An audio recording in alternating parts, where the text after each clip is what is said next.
Welcome to Around the Empire. I'm your host, Joanne Leon. This is a fully independent podcast. Visit the website aroundtheempire.com to find out how to support the podcast and gain access to bonus content. A few weeks ago, we had a wide-ranging discussion about the war in Ukraine, the possible escalation to nuclear war, and the billions of dollars being approved by Congress. And this is a panel podcast, and we're honored to have Freeman, Kelley Lane, Semler, and Dan Wright. Welcome to Around the Empire. We have a great panel for you tonight. We have myself, Kelley Lane, Dan Wright, and we have Freeman and Semler. And we are really happy to have you guys. Thanks so much for coming on the show. Thank you. Now, I think, Connor, you've been on the show before. Everybody knows Kelley and Dan, but Stephen, you have not been on the podcast before. Would you mind taking a couple minutes to tell us about yourself? Yeah, sure. And given this is my first time, I expect only easy questions and pure friendliness from my panelists. I'm Semler. I'm co-founder of the Security Policy Reform Institute, which is a grassroots-funded think tank launched out of Beirut a couple years ago. And our objective is to align U.S. foreign policy with working class interests. Those are the U.S. working class and our working class peers abroad. And I also run a newsletter on Substack called Speaking Security, in which it's usually, newsletters once or so a week with short analysis and usually some graphic depiction that usually takes a follow the money approach to a policy question or an ongoing debate that's especially lively. Did you say Beirut? Yeah, I went to grad school there, and then my last quote unquote real job was with this massive humanitarian firm, and I was in this sort of advisory role within that firm for the international Syria response. And is that where you are right now? I'm in Pittsburgh, Pennsylvania right now. Oh, gotcha. Because I know it's pretty hard to get internet or even power in Beirut right now. Yes. Yeah, it even was when I was there, and it's gotten worse since then. So you're right on. Yeah. Whenever I talk with Issa Bloomy, it's a real challenge for him to get to a place where he can actually do an interview. Really something, so I tell you. Are you from Pittsburgh originally? Is that yes. town? Yeah. Okay. I actually lived there when I was little in the 70s. But so, yeah, what you just said about aligning with working class needs or perspective. I mean, Pennsylvania has definitely seen so many job losses, and I mean, yeah, how do you present all of this complicated national security information to an audience that may not be really focusing on that? I think that's fascinating that you started that. Yeah, and I think that's always the focus, whether it's a working class community here or abroad. I mean, especially if you're in a Rust Belt, I mean, people just don't have a lot of time to pay attention to foreign policy because they're preoccupied with other stuff. That's why I admire people who are politically active, even if it's not their real job, who haven't made a profession out of it, because that's really what it takes to actually political change. But I usually start with I always talk about politics in terms of the fight over who gets what, and that really starts my debate. So regardless of how you feel about Ukraine, are you willing, for example, or the military, for example, it's like, are you willing to sacrifice this in order to fund that? And if you are, what proof do you have that funding the military or sending weapons to Ukraine actually improves your life empirically? Do you have empirical proof for that, rather than keeping your money or having it fund some government program, for example?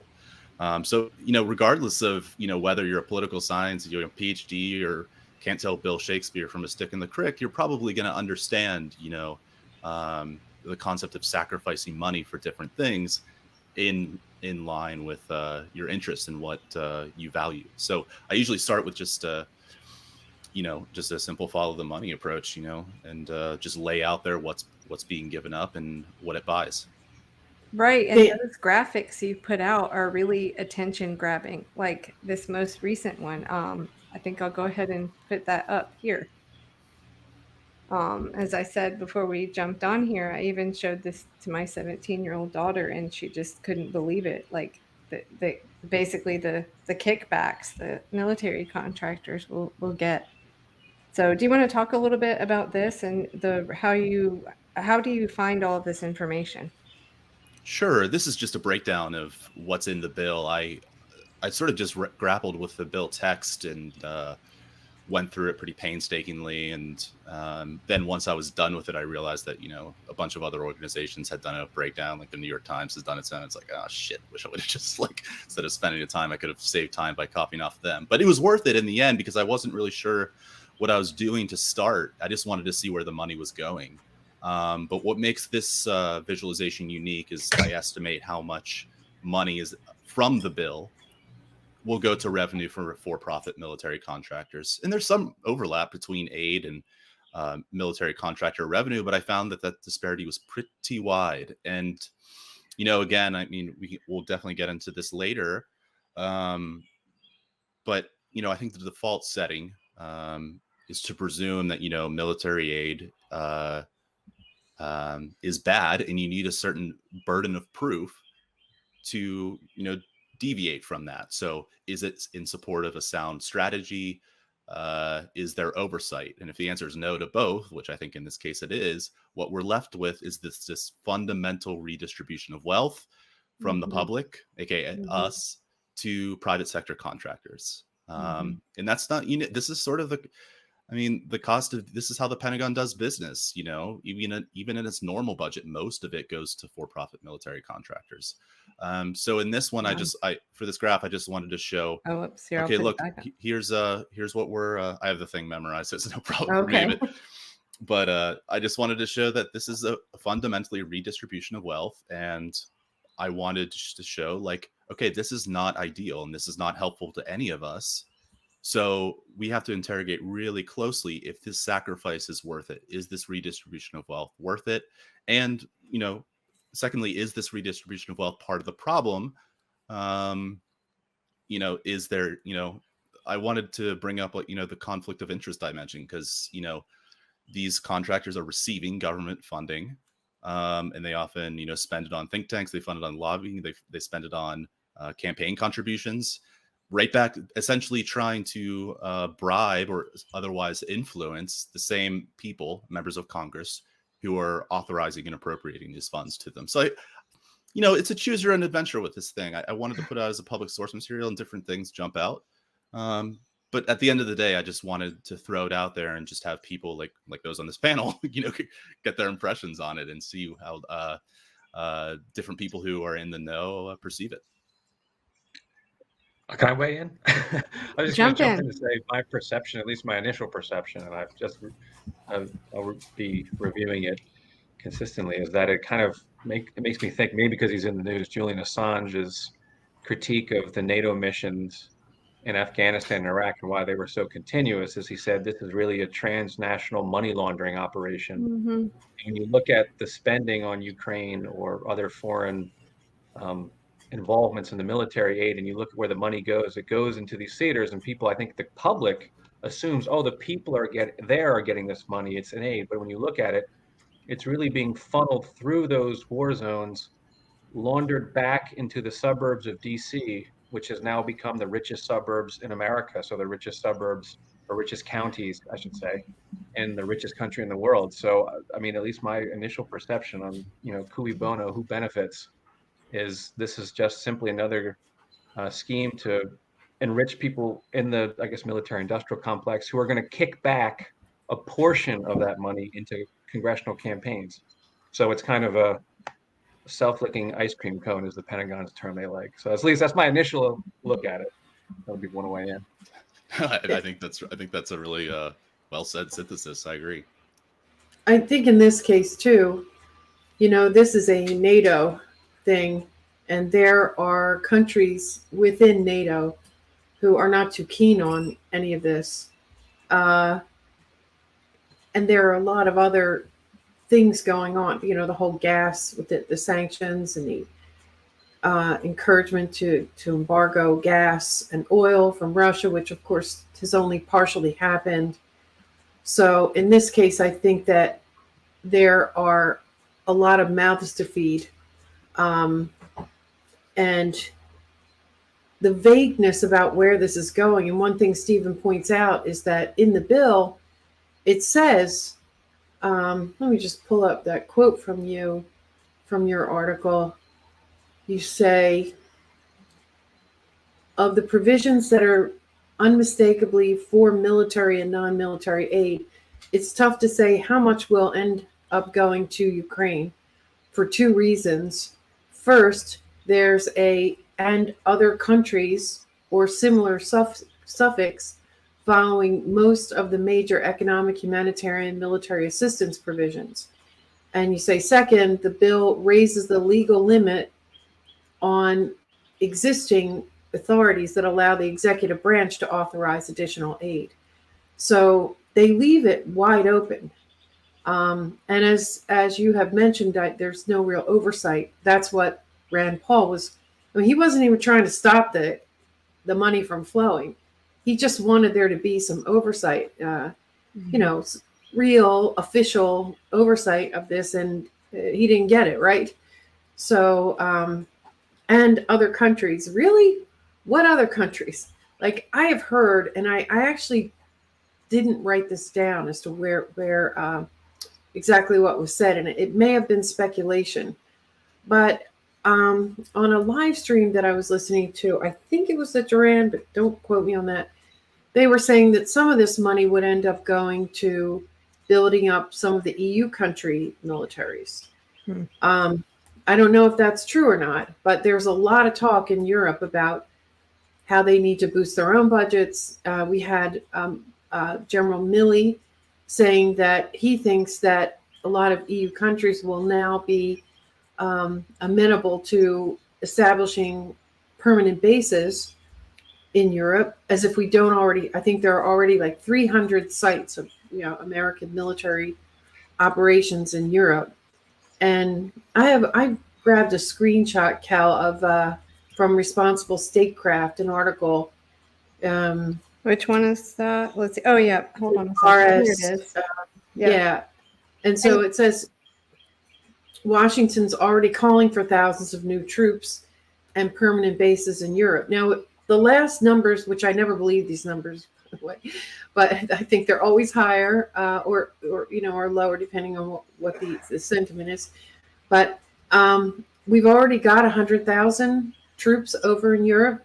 There had been a drawdown over years, but then there had been a further drawdown under Trump.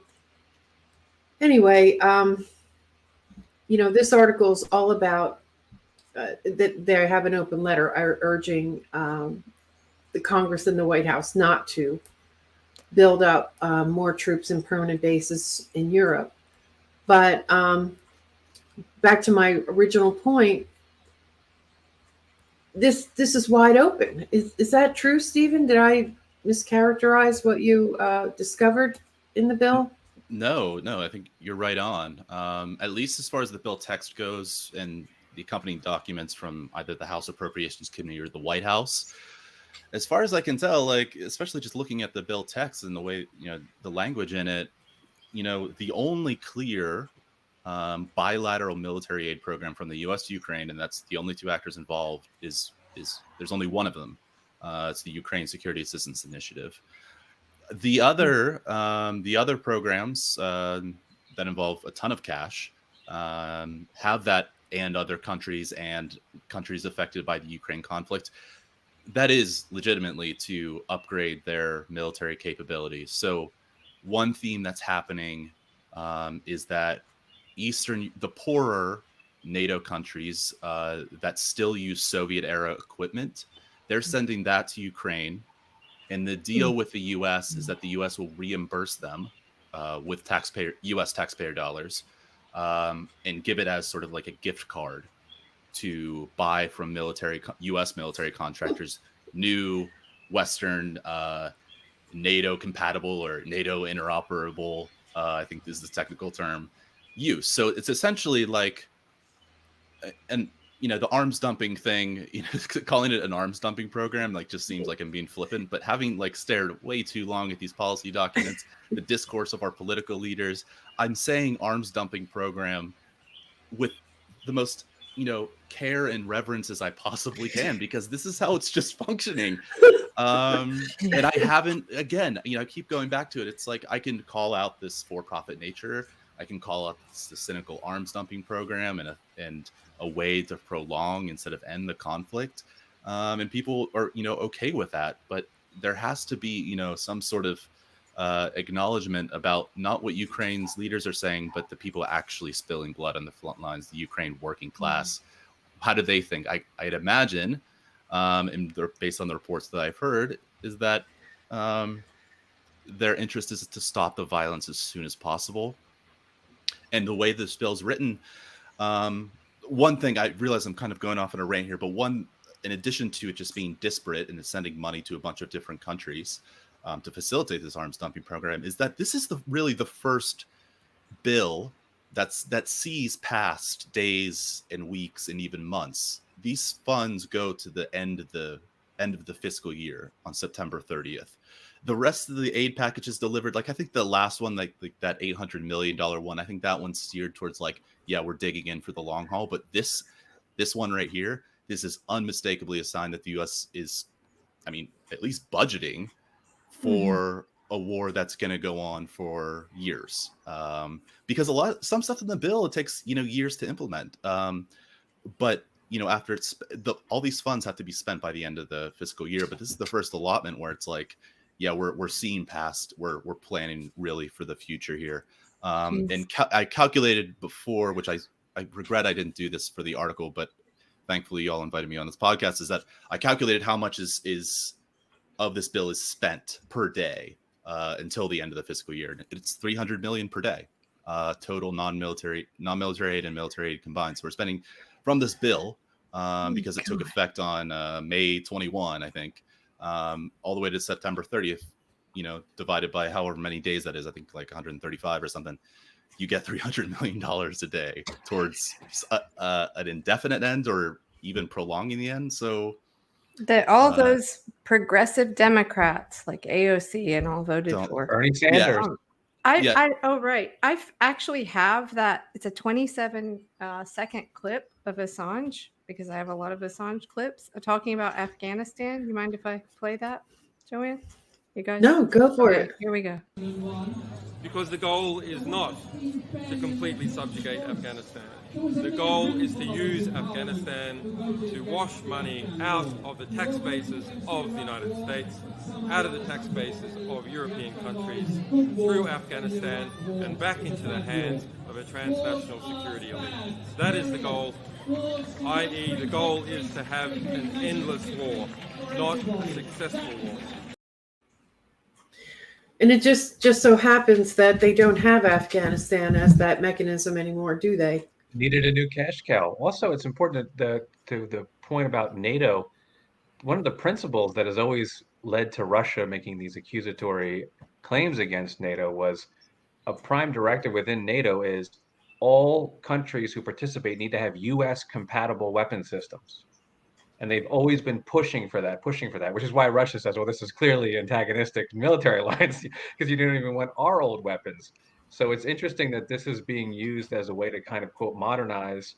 And they were chirping so loudly about, oh, we finally got Germany to agree to use 2% of their GDP to their NATO budget, which they've been resisting continuously because it's a lot of money and they have a welfare state.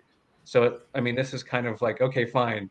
You won't pay for US-made weapons. We'll give you the US-made weapons. And now when you want to do maintenance and you want to have new orders, you can't use the old Soviet weapons. You have to come through us. You got to give them credit, Dan. It's a pretty brilliant program. It's pretty brilliant. I hate to say it, but this is they're getting everything they've wanted since 2014 in this war. They have worked so tirelessly to get it, and they got everything they wanted. They killed the Nord Stream 2 pipeline, which for them was an existential threat.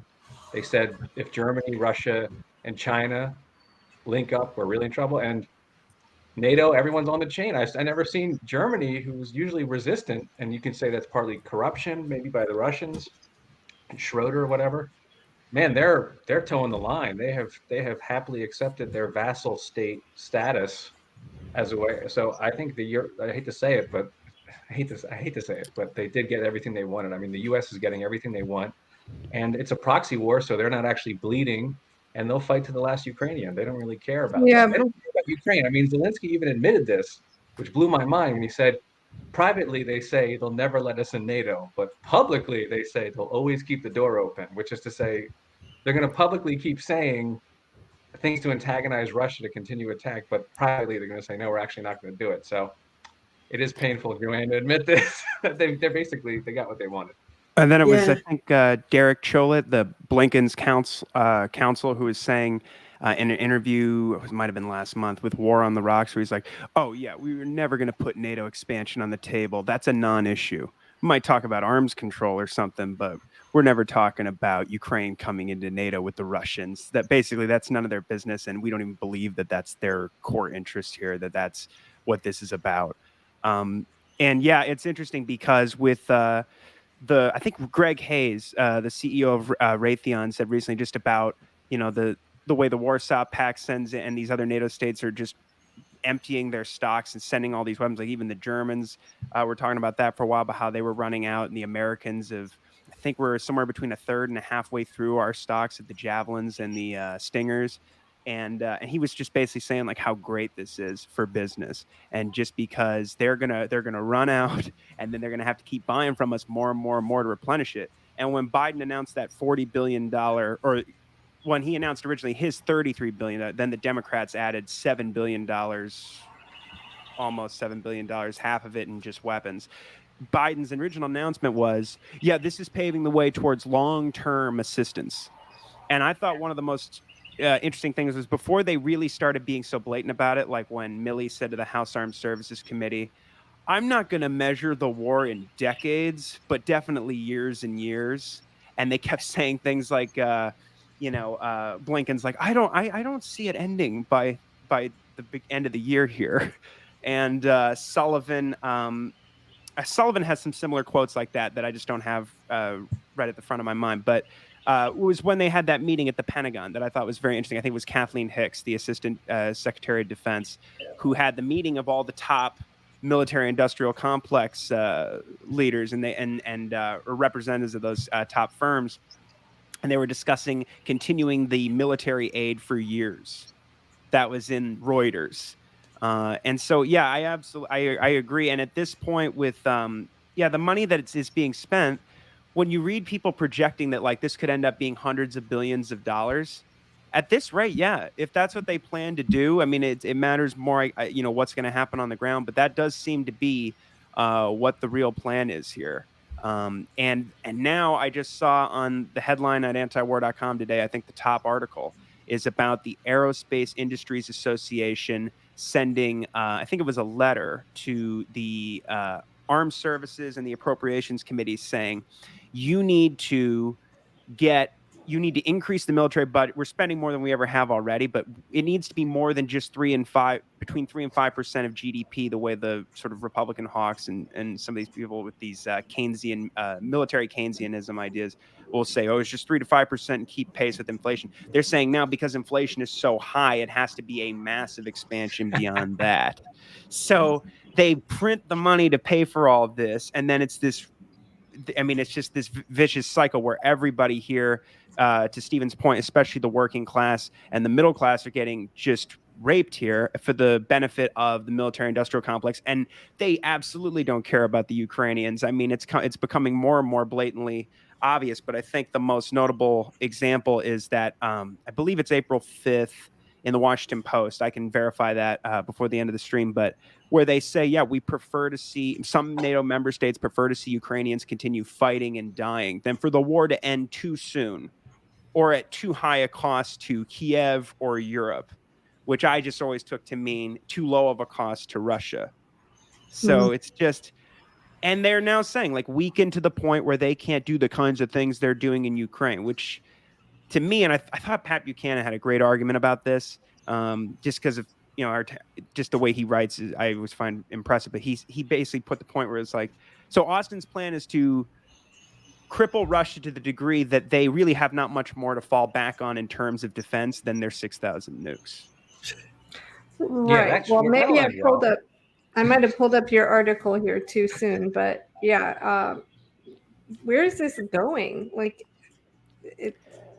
Well, they don't want it to end. I mean, Zelensky basically said, "What for people who don't know the on the ground situation as best as we can deduce," and the mainstream. Yeah, we were going to lay that out for first up to lay the background. Do we want to switch topics really quick? Because I think we originally intended to sort of lay out the current status of Ukraine so that you don't have to explain it when you reference it. But I mean, we could just drop it in here and there if you don't mind, just giving a little background of what you're talking about. Is that for me? Yeah. Well. Oh, I was going to say that in the east, what's happening in the eastern Ukraine is the Russians have basically there's 50,000 Ukrainian regular military. They're sort of elite troops, and they've been surrounded and are getting completely wrecked right now. So while there has been obviously pushback on Kiev and some of the other northern parts, so as Zelensky saw this happening, he actually tried to open peace negotiations seriously. And at least what some reports are, there's a lot of conflicting reports. I mean, the reason you can trust some of this is because there's maps that are changing. So you look at a map and you see the Russian forces are now past Mariupol for one. Like you can kind of there's kind of like a consensus, but there's lots of disinformation. Which Twitter, if it's disinformation in favor of Ukraine, there's no policing of it. So it's kind of. But there was, just to interject real quick, there has been for the last 3 months a lot of disinformation the other way too, saying, "Oh, you know, the Russians are going to sweep right in. They're going to go in 3 days. They're going to those Ukrainians." And they kept saying there's cauldrons around those troops in eastern Ukraine, and the truth of the matter was there wasn't. Yeah, it seems like Russia was mostly focused on Mariupol, right, and the southern areas. So some people are not going to believe it when they hear that the Donbass troops are getting creamed, but this time it looks like they really are, and they really are deserting. Zelensky jumped in and said, "Let's make a deal before this pincer kind of happens against the 50,000 troops," because he doesn't want to sacrifice what are really kind of the crack units. And the reports are basically Washington said, no, we're in it.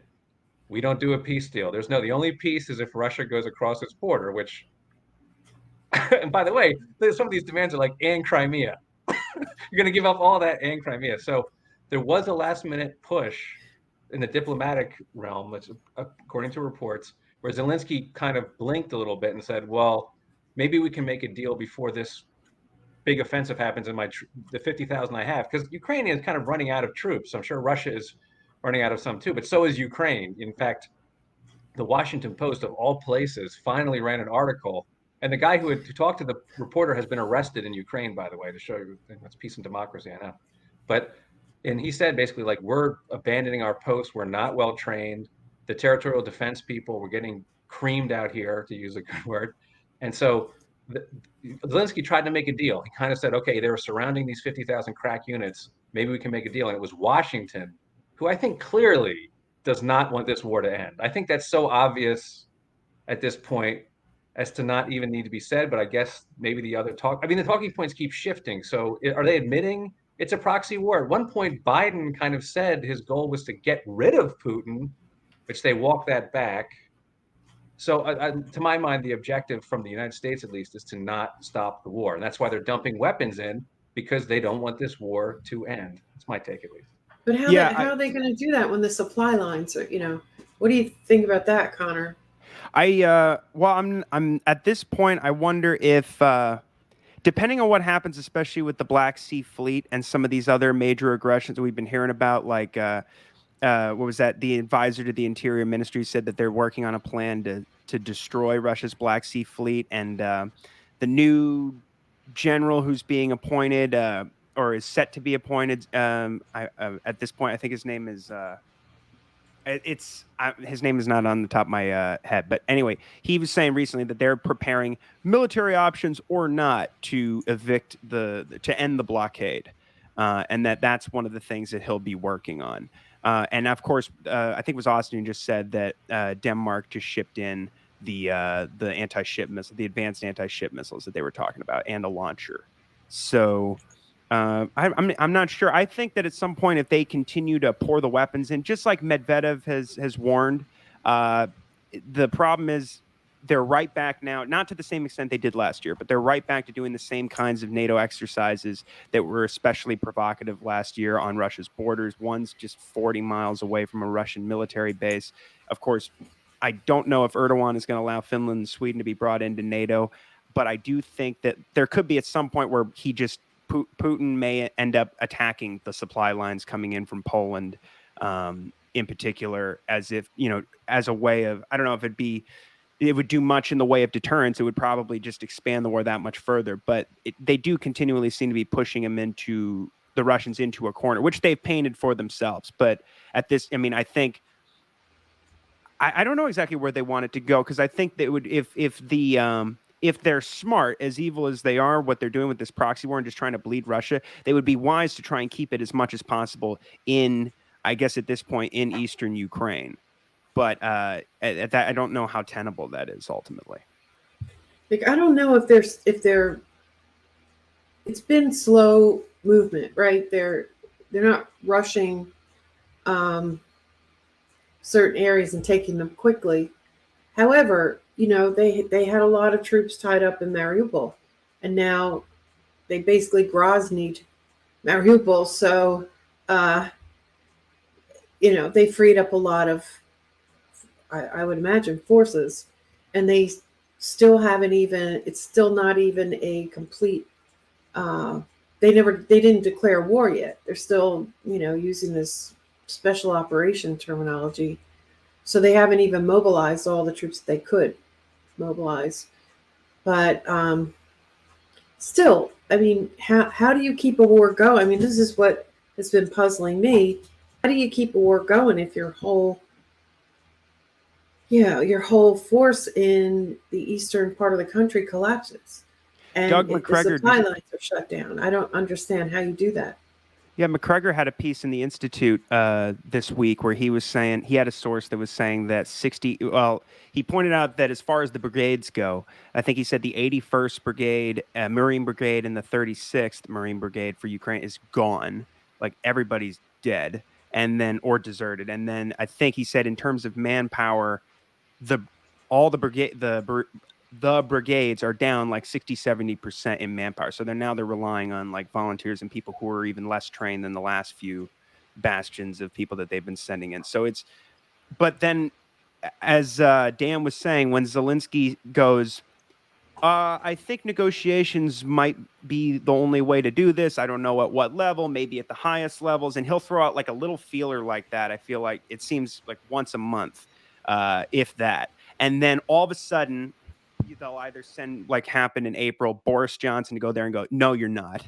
We'll never sign a deal with him, and we won't sign a deal with you if you want to sign a deal with him. And this is a great opportunity for us to pressure Putin, and you're not going to blow that for us. And then he even put that in the readout of a call he had with Macron, Boris Johnson, telling him what he said, because Macron is more in favor, of course, of the diplomatic solution. And even though Scholz is such a pushover and the Germans have turned out to be like that, they ended Nord Stream 2 before Putin invaded Ukraine.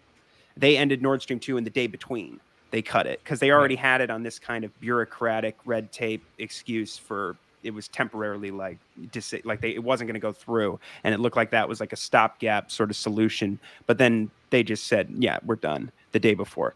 But I think as far as the proxy war, they always step in the way and stop any kind of diplomacy from happening. And now it looks like they put out really publicly Zelensky's advisors, like his own guys on his right flank, who just tell him they're overruled.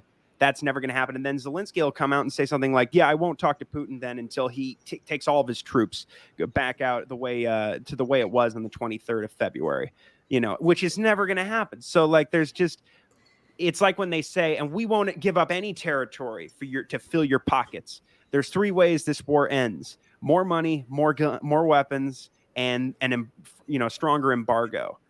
And like you said, I think it's going to keep going. It's also with Joe Biden. I think when he said this man cannot remain in power, I think just like with the Taiwan gaffes recently, it's basically what he's being told, and his brain is like, it doesn't know how to. He's not filtering it. Yeah, he doesn't know how to distinguish between PR and end of the night in the room with Blinken and the the real discussions with the generals or whatever. But I think that. Yeah, the way they do it now is like they were like, oh well, we didn't mean to say that, but Blinken goes on. I don't know if y'all saw, but he was at the commencement speech for Georgetown, which was just embarrassing. And he goes, "I'm going to kick the elephant out of the room. Taylor Swift is doing the commencement speech at NYU. My staff wouldn't let me bring my guitar to play a version of "We Are Never Ever Getting Back Together," dedicated to Vladimir Putin." And then everybody starts laughing, and he goes, "They said it would be undiplomatic and cringe." And maybe we would play a clip of Blinken playing his guitar, but we will spare you. Yeah, we don't want to ruin generic. everybody's night. I'll spoil that for everybody. I as saw someone who loves blues about that. All I could think of was, it's like they try this, like, I guess, to make them relatable, like Beto O'Rourke, plays guitar and rides on a skateboard. I don't know. I've also heard that he drinks beer. Oh, okay. Like me. Well, unfortunately, we don't have an anti-war movement on the left. I always think of that great article by Colleen Rowley, the recipe for perpetual war. It's just so strange, like No, it isn't. Like now the right is Wasn't becoming. this the point of this disinformation thing? Is that now anytime you say this war is a bad idea, they can just unlock that and say, "Oh, that's Russian propaganda." I'm sure the people during Vietnam wish they had this effective of a system of shutting down anti-war dissent by just calling it Vietnam propaganda and then having 1,000 bots scream it at you in unison. Right. It's But very it's the effective. strangest thing to see now. Like, you're in Pennsylvania. I don't know if you're exactly in like a real Rust Belt spot, but like, if you're seeing more anti-war talk on the right, it's just really weird. I don't know. And then, the few voices on the left, whatever we are, they're shut down. It's just. Yeah, it's super scary. Also, the squad who votes unanimously for the $40 billion, which is 60% all weapons, some of the money going to the CIA, and they're just unanimous support. And I haven't seen them come out in defense of Consortium News or Mint Press News or, of course, my partner Kyle got kicked off of Facebook, or his account has been all but completely disabled. So they're going after the anti-war, which I always, especially when Trump got elected, when they came out with Prop or Not and all that stuff. And they were like, well, here are the Russian-backed groups. It's antiwar.com and the Ron Paul Institute and Consortium News. I argued with those people, Prop or Not. So did we. Remember, Dan? Yeah. I commend you. We used to get in we got fights with McFaul too. Remember that? Yes, McFaul. Oh, I God, couldn't believe he interacted directly. Yeah, he's a response guy. I'll give him that. He does come back at you. It's funny is that to going into the point that you were making, Connor, is that you would think people who claim to be socialist or claim to be left or sympathetic with the working class, not just here but the international working class. One of the reasons Macron is concerned is not because he's such a lovely guy. It's because he knows that the food crisis this war is causing is going to cause a massive flood of immigration from North Africa to France. That's his actual strategic interest. It's not, yes, I'm sure he's a narcissist, egocentric. He loves being on camera and making the faces, but it's also really a sort of strategic interest point because he knows the blockade of Ukraine and to some degree prices for oil, which of course affects fertilizer. Maybe it's not going to lead to starvation in the United States, maybe not in France per se, but when that hits the developing world, you're going to see people in real dire straits, food, their income, 40-50% could go towards food. And some of them are going to make a run for it. And where they're going to land is the Mediterranean into France. So he's not saying this publicly. I'm not sure why, because he really should. I guess he doesn't want to seem too adversarial with the U.S. empire. But this is going to be, if this war continues on, there's arguments they've already missed part of the planting season for the next year's harvest. So I actually think he's he's got a strategic interest into kind of trying to fix this, although he's being completely shut out, so it's not doing much. But that seems like, why does he keep trying to make diplomatic overtures? Why doesn't he get on the team and stand against Putin? It's not because he has sympathy for Putin. It's because he understands what the actual effect is going to be on France if there's a food crisis in the developing world. Well, hey, Stephen, I just followed a candidate. Maybe I stand corrected. They are out there. She's Stephanie Gallardo for Congress. It was someone that commented on your graphic and your article about the Ukraine aid bill. And she said, and I love to see candidates like this, but she said, accepting campaign donations from military contractors when you chair the House Armed Services Committee and make decisions impacting wars across the globe is not only a conflict of interest, it is the equivalent of taking money from the NRA. But Dems aren't ready to talk about that. But I think until we have people like that are willing to band together and start speaking up, and, you know, I don't know how it can change. I mean, we just keep putting people like AOC in office, and they just bend to the Democrats' pro-war agenda. I don't know where. Yeah, I'll piggyback off that comment. I'm a leftist, and to certain how far I am on the left, I get mad if you call me a liberal. So speaking just on the level of discourse here, on liberal to left, this whole situation with the Ukraine aid bill and the conflict in general, I find just really fucking embarrassing. And I feel lonely, to be honest. Well, we're here. Yeah, I appreciate it. No, there's always comrades, as we like to say, in the anti-war movement. So it's good to meet new friends from different parts of the political spectrum, of course. But one thing that really worries me, and if anyone here is working on an article about the level of discourse in the Democratic Party regarding this, I'd advise you to watch the debate prior to the House vote on the Ukraine aid bill. It is insane. You have Steny Hoyer, majority leader, saying we're at war with Russia like 3 to 5 times. Then we have I saw that tweeted out by some account, but what I didn't see tweeted out was the quote by Shayla Jackson-Lee, a representative from I forget where. She's saying our goal is regime change, and then says, "Oh, that's not going to happen though. But our goal is regime change. We want them out." Texas. Yes, that's right. I get stories about her. Anyway. So one thing that I worry, and this is just my broader analysis, and I haven't fleshed this out yet, is I was just surprised at the way the votes turned out, because the COVID aid, Biden initially requested this $33 billion in Ukraine aid that was then up to $40 billion, I think, as Connor noted previously. But Biden also requested this plan for emergency COVID funding to deal with this next wave of Omicron or whatever Greek letter we're on of the coronavirus now. And it was a $22 billion plan. He proposed it in March. He tried to get it attached to the omnibus, but Pelosi stripped it out. Biden signed the omnibus bill anyway. And then this was sort of his second go at it to get this much needed coronavirus funding passed. But then Biden this time said, no, we want to get this Ukraine aid bill. Just forget about the COVID aid. So at that point, I thought it would just be easy for, especially, Progressive Caucus and the members of the squad, just to say, look, I thought their statements would read something like, while I agree with this Ukraine aid bill in principle, I can't agree to put, a shipment of weapons to ambiguous or ever-changing, shifting goalposts for an end or strategy, especially before it was, taking care of the needs right at home. That's why I thought that's how it would, shake out, but it didn't. But the broader observation, my broader worry is that, this time last year, Biden was stumping for his Build Back Better plan, or whatever iteration, the American Families Plan and the infrastructure bill. He has not even tweeted about Build Back Better since, I think, March.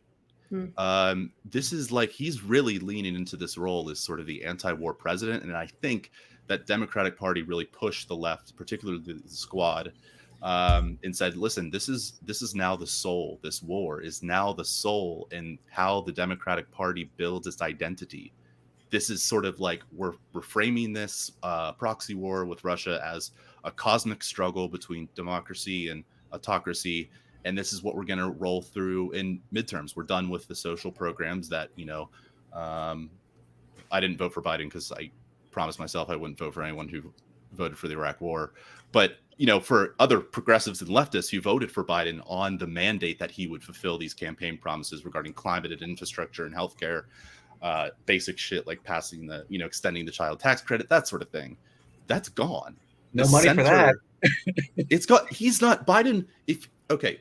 Perfect example. This is my last point.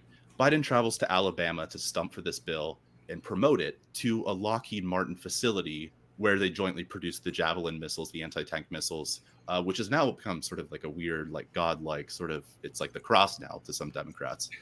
He pushed for that very hard.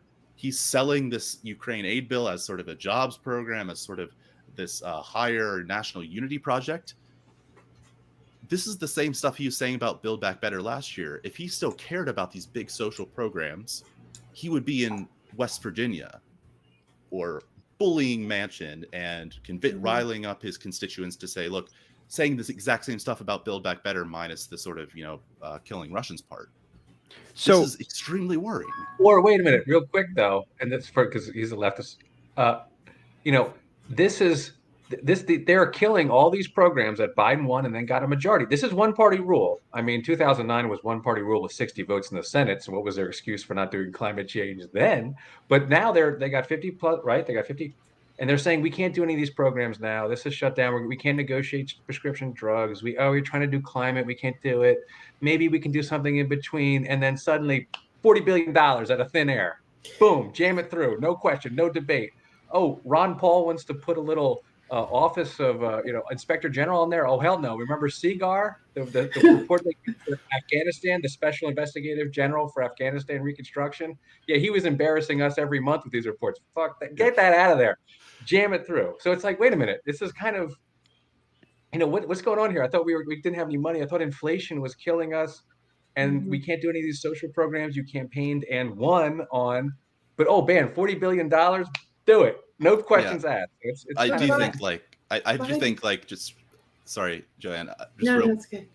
Just real quick. At the first sniff of inflation, Biden immediately threw the $1,400 checks under the bus, saying, "Yeah, that's definitely what happened." The total cost of those checks, $411 billion, by my best estimate. That's basically half of the military budget that he just proposed. If you include the mandatory spending, it's 813.4 or something, and then the mandatory spending that's attached to that takes it to like 827.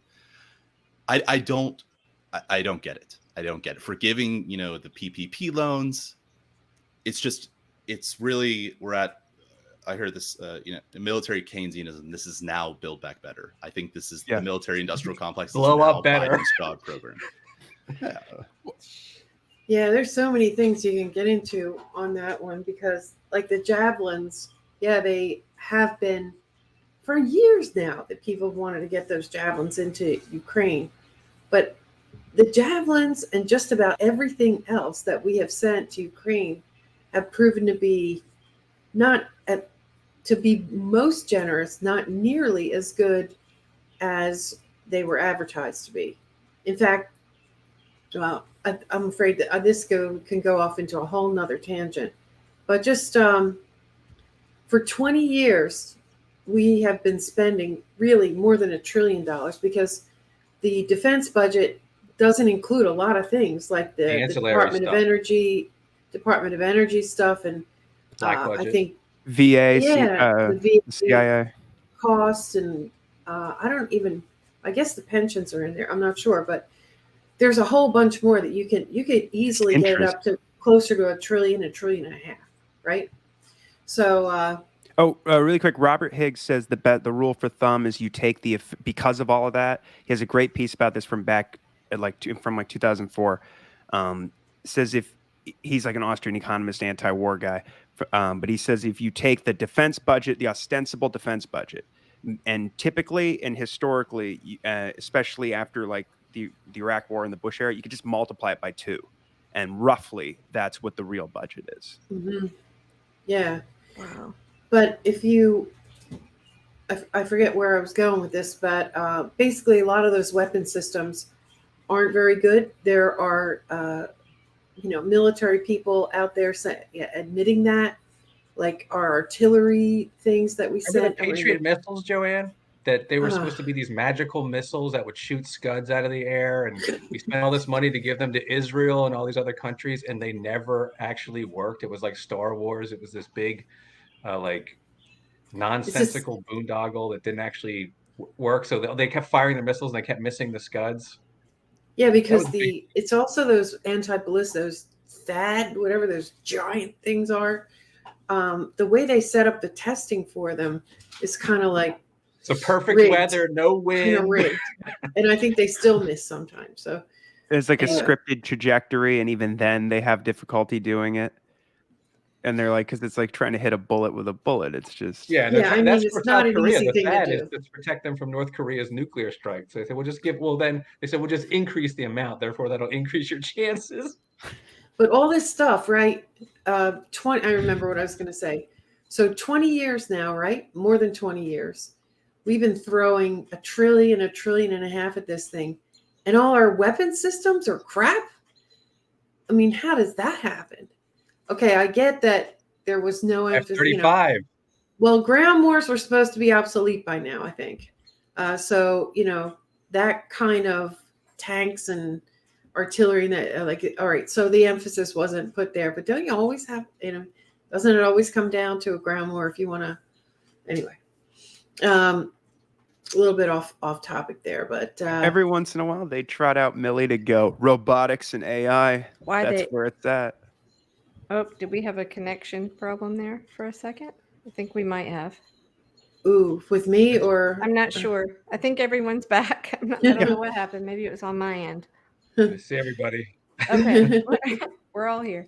Can we ask Stephen one more thing too? I got my questions written down here. I never get through all of them. Please. Don't worry, Stephen. So you broke down that $40 billion into roughly 25 for military programs and 15, 16 for non-military. So what are the non-military? Is that just as vague, or did they give you a pretty good idea what those non-military programs were? Again, it's the same problems with the military aid, is that there's that and other countries, qualifier to following the instruction that'll go to Ukraine. Some of it's for refugee admissions. Some of it's for sending money for also for refugees, but not resettlement, just like emergency humanitarian aid. Some just looks like some is being like funneled into some sort of like European bank for them to disperse. But European Development Bank? Yeah. And then the rest of it's sort of bilateral. I think that's like their IMF. I think it's similar to IMF or something like that. Yeah, and some goes to, is earmarked for USAID, but the same thing emerges like CIA. Probably a little bit going on there, but so there is, some of that aid I hope will make a difference and actually gets to Ukraine, but there is sort of a humanitarian industrial complex sort of profit-driven thing going on. One of the jokes in my office when I was working in Beirut in the humanitarian sector, that my friends and I, or at least the other white dudes there, other white people there, like myself, would joke that this is a jobs program for liberal arts majors with Western liberal arts majors. Because sometimes I did think that like the programming that it does and that this bill does is very complicated and erudite, very cool sounding. But at the end of the day, you have to ask yourself, when you're delivering humanitarian or economic or development aid, is this question: is this more effective than just dropping cash from the sky via helicopter? And if you can reasonably prove that it is, and sometimes the work I did, I felt like, this is worth it. But other times, like, this is kind of stupid. Like, so there is probably going to be a lot of waste, fraud, and abuse here. And again, I mean, Rand Paul was well within his right to introduce oversight. Like, the State Department and Pentagon still don't have chief inspectors generals to monitor this aid. There's no funding at all for the Pentagon to monitor this aid. And there's a little bit for state and USAID to monitor. But again, there's just, regarding the military, there's just there's just not enough people. There's just not enough people to do this. Like, so even if they provide funding, these offices, like DOD just isn't built to scrutinize itself and monitor its aid. I mean, and again, that just goes back to, I think, what Democrats want. I mean, I don't think they really care what the result is. Because look, I mean, a lot of this stuff could have been passed through the normal appropriations process, which takes forever. And that time, I mean, Rand Paul could have, if it's done through the regular appropriations process, I think Rand Paul's language, if introduced as an amendment, would have passed. But I don't think Democrats want this aid monitored. I think they just want to send it, set it and forget it, really. Because again, I think it's just kind of performative at this point. So, and Steve, that goes to another point real quick, because part of this, we have to be at some level, the United States has to be subsidizing Ukrainians' actual government bureaucracy, because not only are they at war, they're certainly not collecting taxes. They're certainly not having, I'm sure, given that one of the reasons that Ukraine is kind of being screwed no matter how this ends is they've had a flight of, let me use a neoliberal term, human capital, a flight of like people, their citizens, who have left 10 million people in a country of roughly 40 million? I forget but it's, I mean, a sizable portion of their population. So there's no administration, there's few people left, and they're not collecting any tax revenues. So I imagine part of what the agreement is we're going to prop up their actual administrative apparatus to have anything as it's a wartime government, so it's the military's kind of running the show. But even the most basic stuff has to be getting subsidized by the West, or the United States at least, right? Because they can't do it themselves now, right? That was my impression, and not just in terms of rebuilding capacity for these bureaucratic institutions to do their job, but I think a lot of it's just we're going to pay your salary for the time being. That's what it is for the Ukraine Security Assistance Initiative, which I mentioned very briefly at the beginning of the call. Of the $6 billion allotted for it, I estimated that I think 1.5 would go to just military contractors, which is probably an underestimate, to be honest. But part of the language in the bill stipulates that, yes, this is for the salaries and stipends of Ukraine military officers. And another, there's a health program in the bill.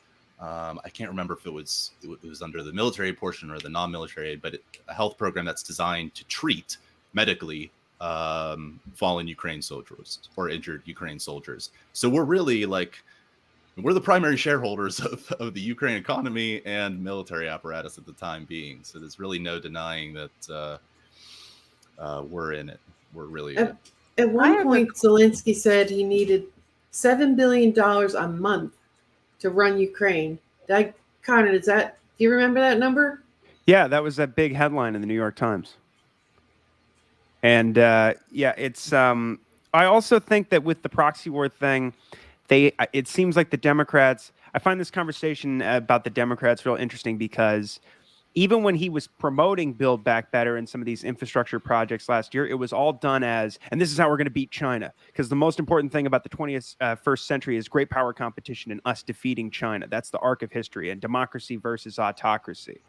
And but yeah, with and he'll mess up, quote unquote, and say that stuff about how, I didn't, for God's sake, this man can't remain in power. But then you have high-ranking Democrats going to Kiev, Nancy Pelosi, Jason Crow, Seth Moulton on Fox News. They're all saying, yeah, we are at war, like Steny Hoyer did. Mm-hmm. And it's through a proxy, and it's very important that we win. Who's the other guy? Defense Secretary? Oh, I can't think of his name right now. I'm sorry? Austin, right? I think, I don't know, he kept flipping up and saying we, and then they. Yeah, it was Austin, right? Okay, I think so. Yeah. Yeah, he said we're going to win and we're going to drive them out. And, right. I mean, but then would correct himself. But anyway, I wonder what you guys, how much is this the problem?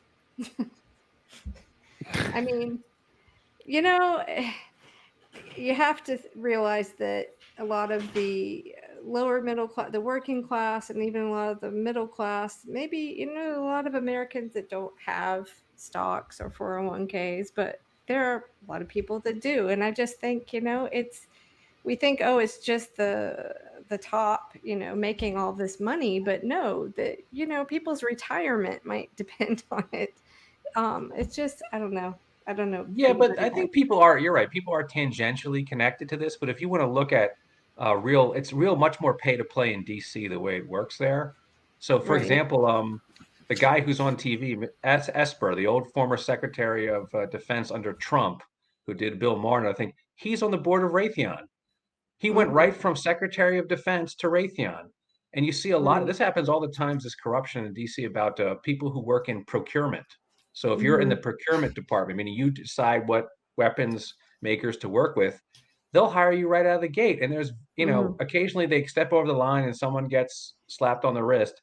But for the most part, it's a revolving door between Lockheed Martin, Raytheon, Boeing.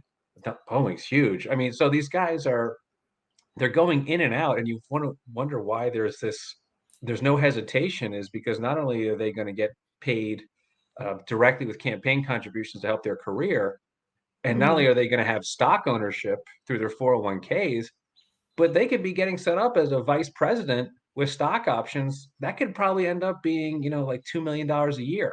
These guys are not getting, they're not selling out, they're buying in. But I do think a lot of the upper middle class too, they're invested in it, even if it's 3 steps removed, and they don't really just buy that, like buy defense stocks. It'll help your 401k. I don't know. Wash your hands with blood, get a little bit on there. I guess. Anyway. But no, it is part of and look, if they're going to say, basically what they're signaling is we're going to subsidize this part of the economy. Yes, things are going down. We're clearly heading into a recession. And some things are going to be in trouble, and some things are retail might be in trouble, but we're going to make sure that our defense industry, our logistics, is going to be protected. This is, in a way, you can look at it that way. We're going to protect this sector of the economy no matter what, even if it just makes things terrible for other people. We're going to keep finding a pretext. And that's a way to think about it. Like, we shut off the spigot in Afghanistan, and maybe some people took some comfort saying, oh, I guess this is going to be bad for the defense sector. Well, boy, didn't they find another opportunity right away to get their snout right back in the government trough and to get tens of billions of dollars pretty quickly. So I don't want to give investment advice. Yeah, I don't think they're going to let that sector go down. There's too many people directly involved. And I think for people who may not be too far into this, there is something in the Pentagon they call political engineering, which is when they decide to make a weapons program, they look at different states, like the B-52 bomber. A part of that bomber was made in each of the 50 states. So anytime Congress was looking at the program, they said, you want us to cut jobs in your state? You want us to cut jobs in your district? So I would say, yeah, from that perspective, I wouldn't expect these guys to get any kind of haircut in this recession. I wouldn't be surprised if they shifted over overtly to that kind of talk about helping. Like if you look at Biden's speech to the Lockheed factory in Alabama, and the way he's taken, it does seem like in the same way that Trump's his policies on China or even Iran now, apparently, even Yemen to a large extent, and it's in Russia for sure, but it was certainly escalated drastically. I'd say particularly on Russia and China. But he seems to have taken the great power competition rhetoric and then just kind of dressed it up for Democrats as this kind of, oh yeah, but it's all about democracy and liberalism and autocracy, and it's very beautiful. But he said at the Lockheed Martin speech, I went to the transcript on his site, or on the White House site, and he actually implies that this is the first battle in a larger arc that you'll be the arsenal of democracy for. And then it starts off with him going in depth about it's incoherent, but he's like, I spoke to Xi Jinping more than any other world leader, 78 hours. And he'll tell you straight up, he'll say, democracy doesn't work. Democracy doesn't, but because of you, we're going to prove that it will be. And then he says, and because of you in this first really battle, if you will, for that to determine whether that's going to happen is because you're making it possible. You're making it possible for the Ukrainian people to defend themselves without us having to risk getting in a third world war by sending in American soldiers fighting Russian soldiers. And now you can see like the CEO of Lockheed go on, what was it, Face the Press or something? And she's just like, why are you so altruistic? Like, what is it about you? And just like you people are such heroes.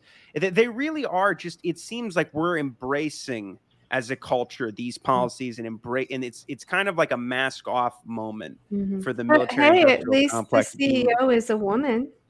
Yeah, I mean, that was going on for years, where they were like, kidding. "Look at these pantsuit warriors, and isn't this just awesome for feminism that we have?" Putin is very homophobic. I kept seeing that as like, Putin's very homophobic. This is really, we're fighting for gay rights in Ukraine. That's years of them saying that about him. This is a great time to segue into your article, Connor. If you think that's a good idea. Yeah, sure. The point I make particularly is that it seems like, the Russians continue to warn, whether it's from Lavrov saying this is like the Cuban Missile Crisis, and this is a proxy war, and war means war.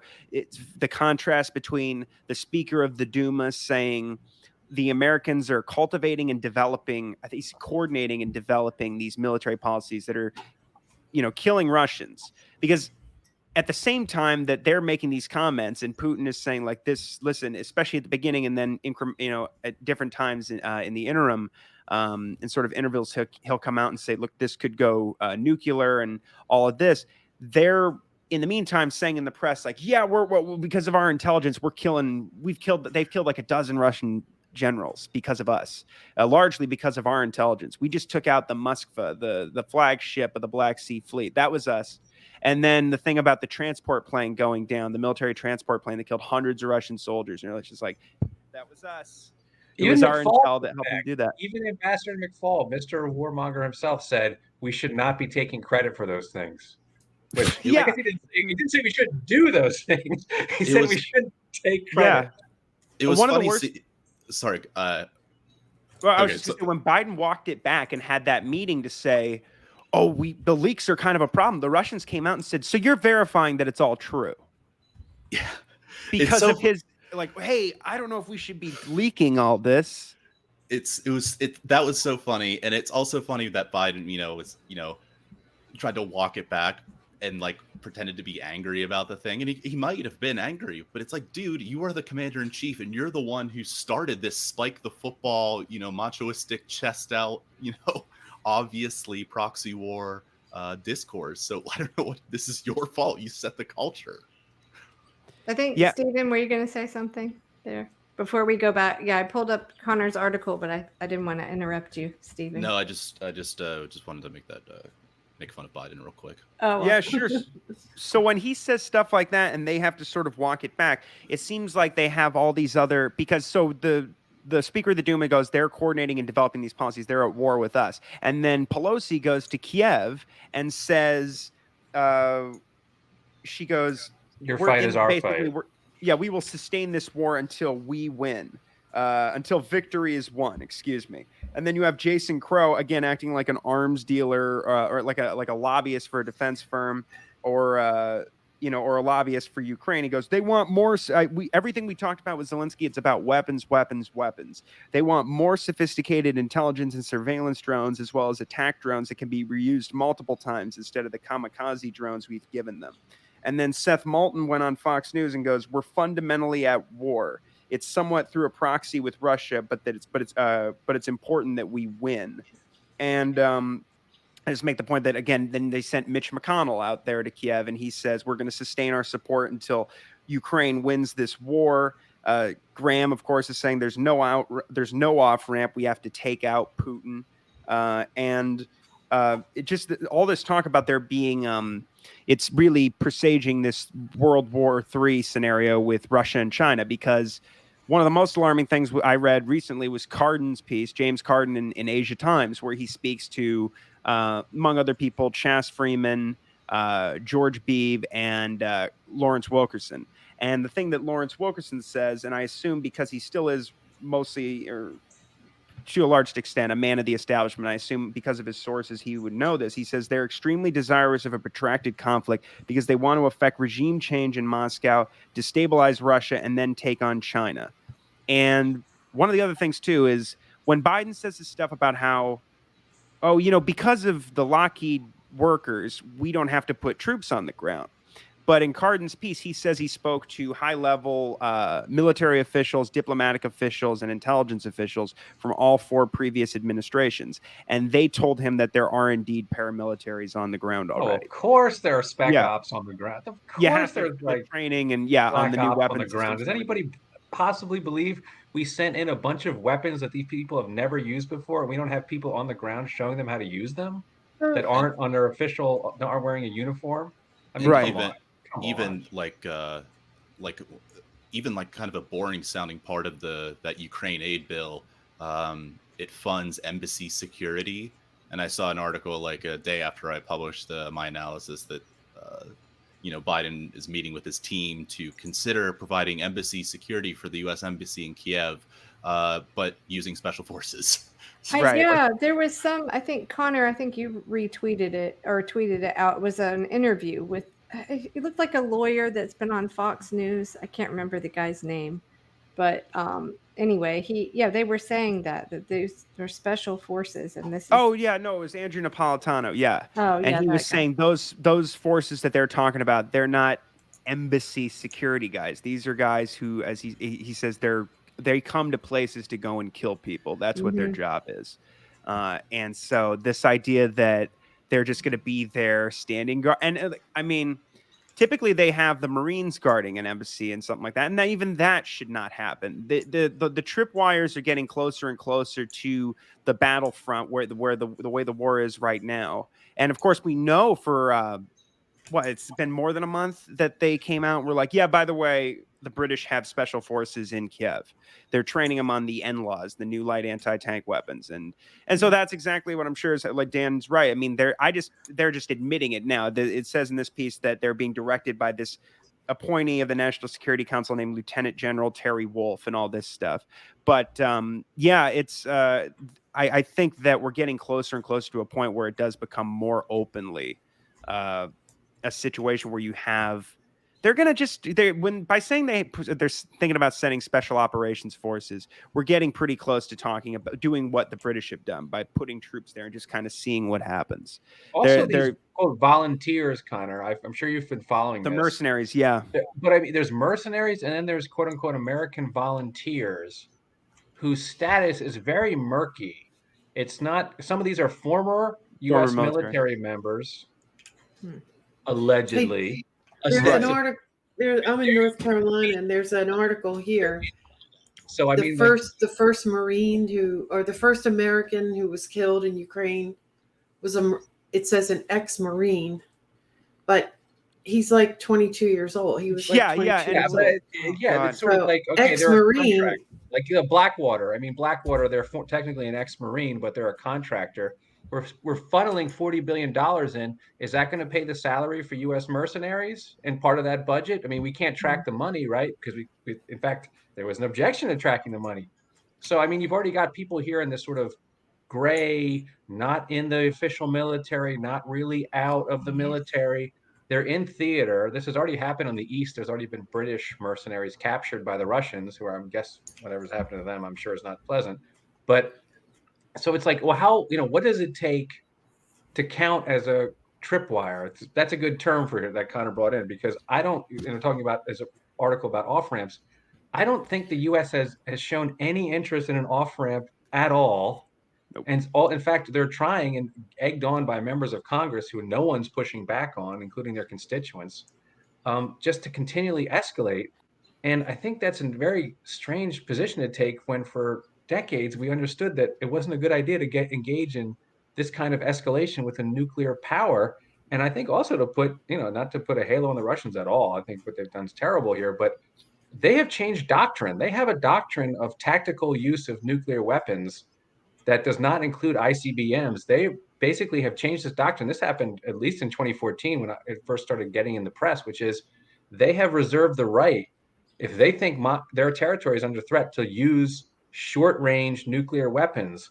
And so when Zelensky and these other very far-right people go out there and say things like, we're taking back Crimea, or they're firing now missiles into Russian territory, on the one hand, you're like, I can't blame you for doing that. You're in a war zone. On the other hand, okay, let's say they do get overrun in the East somehow. Let's say these weapons that the U.S. is dumping in change the dynamic on the ground, and they're going to actually in striking distance of Crimea. That is absolutely a trigger under the Russian military doctrine to use a short-range tactical nuclear weapon. And there goes Kiev. It's going to glow in the dark for 1,000 years. So what is anybody even talking about this? No, it just seems like let's just keep escalating and hope that Putin backs down. But the current CIA director in the United States, before he was a Russia expert, Burns, wrote a memoir, right? Or a memo, I should say, about his time in Russia. And he said the entirety of the the Russian national security state, not just Putin, he put in parentheses, sees this as an existential threat, Ukraine joining NATO. So I don't think the idea like, oh, Putin's out of control, he's Hitler, he's a wild man. I think if he said, you know what, they're attacking Crimea, launch a tactical nuclear weapon, I don't think there'd be some coup. I think the Russian military establishment would say, yep, that's appropriate. So no one seems to talk about off ramps. It looks like there is no off ramp. It's just an on ramp. Yeah. He said that his sharpest liberal critics are like that. That it's everybody, the whole establishment. And it's just interesting that they, whenever they do talk about that, the nuclear issue, it's like every once in a while that you'll see an article in Reuters or wherever that comes out where they go, well, senior Pentagon officials say they're not concerned about the nuclear threat to NATO or the U.S. We're monitoring their capabilities and we don't see anything. The words they're going to give us a warning, like a hat tip that it'll, hey, we'll probably do it now. But they're warning like every week that it's getting to that point. And then our solution is always just keep pushing them further, keep pushing them further, keep pushing them further. Like you said, I mean, Biden slipped up and said we need to get rid of him. On Live on the Fly, the Assange Countdown show, we've had on Stephen Kinzer a couple of times, and I started his book. I haven't finished it. Overthrow, and it's just, how is this really any different than any of the other countries that we've done this to? And it seems like Mossadegh didn't have nukes. Well, right, but I mean, it's like it's so brazen and it just seems so ignorant and stupid. Like they're going to just keep pushing and expect, well, okay, well, we're going to threat. They're treating it that casually, yeah. Yeah, it's horrifying to me. Like I don't see Putin backing down, and the U.S. doesn't care. They're just going to keep pushing. We're the world's bully, and as an American, it's just very. I don't understand why more people don't see that for what it is, but I think maybe most Americans don't know the stories of all of the other countries that, like you can read about if you get Stephen Kinzer's book. But, I didn't know till I read that and learned more. So I just think most people just don't understand the whole picture.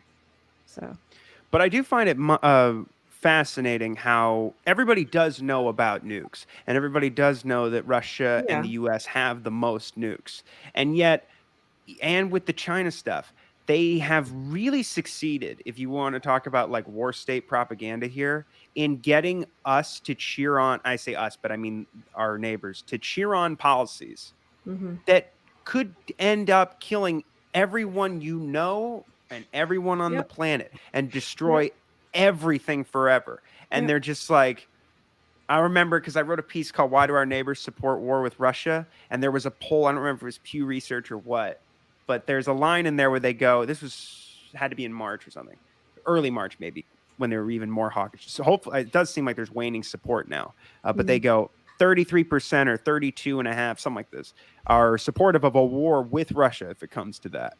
And then it says, but only 12% support that strongly.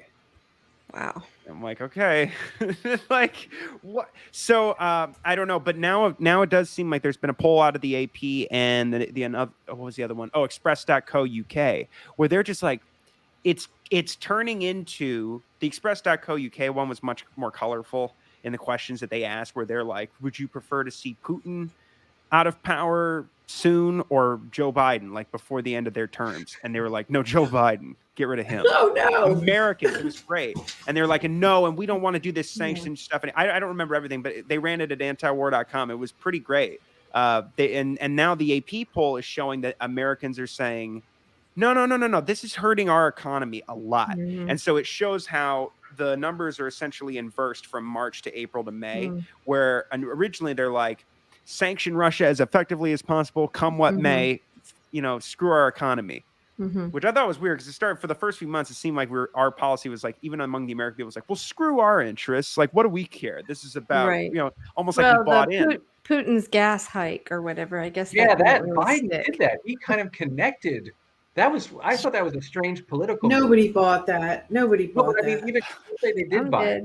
Where I live, people buy it. I'm saying, then they say, wait a minute, I'm paying, $7 a gallon at the pump, and this is because of the war in Ukraine. I'm sure that a lot of Democrats probably do believe that. Yeah, they're willing to take one for the team because we don't have time to get into all this, but there've been a couple of shows out recently, Gray Zone News and the Duran, that have kind of with all of what's coming out right now with Russiagate, the story kind of unraveling. The people that are paying attention to it know I guess it was Robbie Mook's testimony last week that was. Oh yeah, that Hillary said to do it. Yeah, but when you really look at the I guess psyop is the only way to put it, that was done on the American people, you see this like how this anti-Russia sentiment was built.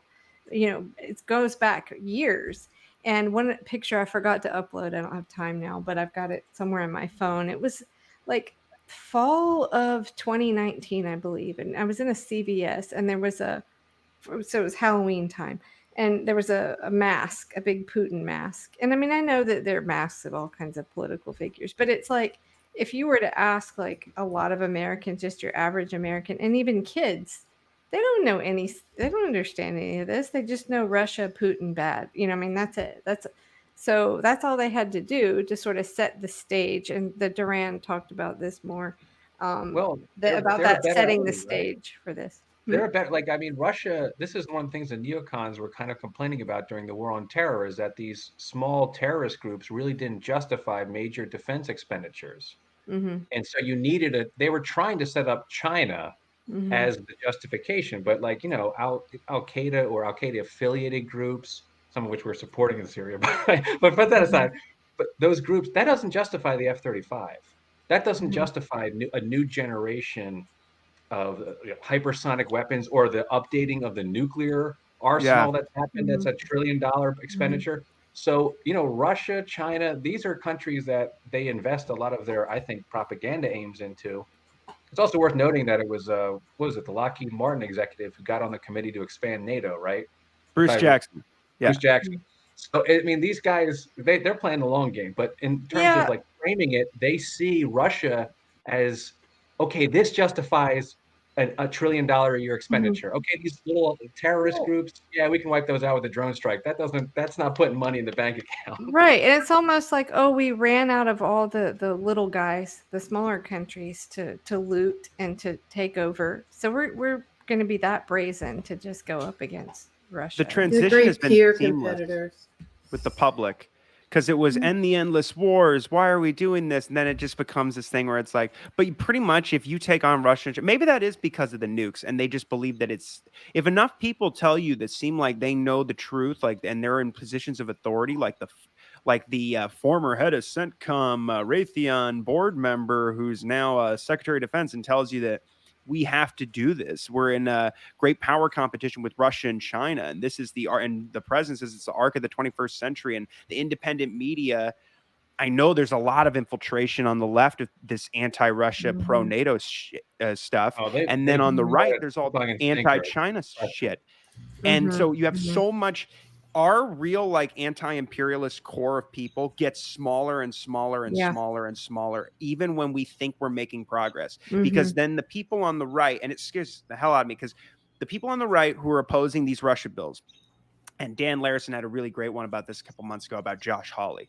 But even he just wrote a piece for some outlet. I forget which one, but it's called No to Neoconservatism. And I see people like Blake Masters and all these people who's like a Theo puppet going, we're anti-neoconservatism. But Josh Hawley is a guy who goes, I would support bringing Ukraine into NATO and supporting all this stuff. Yeah, they turn on a dime. If the Europeans pay more. Trump changed the Republican Party. Trump changed it. No, he didn't. Made it worse almost, because now it's like, are you getting squeezed from both sides? And it's funny. That's the great thing that I'm not sure who's behind Russiagate, although there was a lot of people, that they turned what could have been an anti-war because it was a Republican president. There's certain people who won't protest a Democratic president who are on the left. I don't get it, but fine. But they turned that period that could have been a great anti-war period for the left around to the point where, well, Russia did it. And so people were talking about we need to, go. And now that they've got Russia in their sights, there's no constituency. That's why it was, talk about the squad and a lot of progressive and leftists who you would typically find common cause with or say, don't you agree with this? And suddenly it's like, no, Russia stole the election. And I would argue by the same token, they have to be punished for stealing the election. They gave us Donald Trump. They're responsible. And they don't know that that's largely been disproven. Not the failures of the neoliberal establishment that pissed people off to the point where they had these Brexit states or whatever. No.